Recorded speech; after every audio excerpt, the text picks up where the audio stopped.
อัปเดตเสาร์วันที่6ของพ่วงข้ามตอนนี้มีเทิงออกใหม่และที่ออกไปแล้วเพื่อก็สิเปลี่ยนเป็นสีเขียวแบบนี้นะเพื่อสิเปลี่ยนเป็นสีเขียวส่วนดอกที่ออกใหม่ก็สิเป็นสีม่วงนี่นะต้นพ่วงข้ามโอ้งามหลายบ่นะ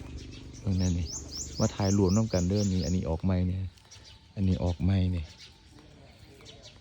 ส่วนออกไปแล้วเพิ่นสิเป็นเขียวๆจังซี่นะเป็นเขียวๆจังซี่โอ้บนนี่เบิ่งนะนี่เบิ่งสีของพ่วงข้ามเบิ่งอยากให้มาเห็นแบบสดๆนะสีงามคักงามอีหลีนี่นี่คือธรรมชาติจริงๆนะ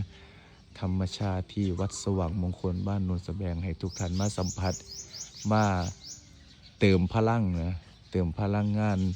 ดีๆจากธรรมชาติผู้ใดได้รับชมแล้วผู้ใดอยู่ไกลสะดวกเดินทางมาก็ยินดีต้อนรับเด้อก็ให้ทุกท่านทุกคนจงมีแต่ความสุขความเจริญขออนุโมทนากับทุกท่านทุกคนเด้อ